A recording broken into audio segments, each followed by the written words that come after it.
ওই দীপা, বেশি ঝুঁকলে কিন্তু পড়ে যাবি। এই বাইরেটা কি সুন্দর দেখ, এই সর্ষে ভরা ক্ষেত, ঠান্ডা হাওয়া, সবকিছু মিলিয়ে দারুণ দেখতে লাগছে। দেখ, গ্রামের মজাই আলাদা। এই বয়সী মেয়েরা তো শুধু ছেলে দেখে জানি, আর তুই কিনা প্রকৃতি দেখে কাটাচ্ছিস। দীপা, হ্যাঁ তোর ফোন এসেছে, কই দেখি। কতদূর পৌঁছলি মা? এই তো স্টেশনে ঢুকছি প্রায়। আমি আর তোর কাকুরা তোকে নিতে স্টেশনের দিকেই যাচ্ছি। তুমি কেন আসছো? নিজেই চলে যেতাম। কতদিন তোকে দেখিনি বলতো? এক সেকেন্ড বাবা, একটু হোল্ডে থাকো তো। আচ্ছা।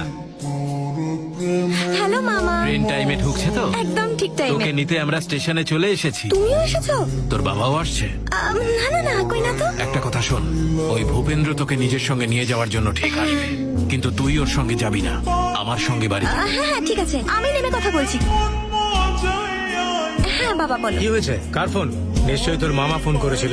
আরে কই না তো। ঠিক আছে, আমি আসছি। ঠিক আছে। তুমি এত চিন্তায় পড়ে গেলে কেন? তাছাড়া আর উপায় কি?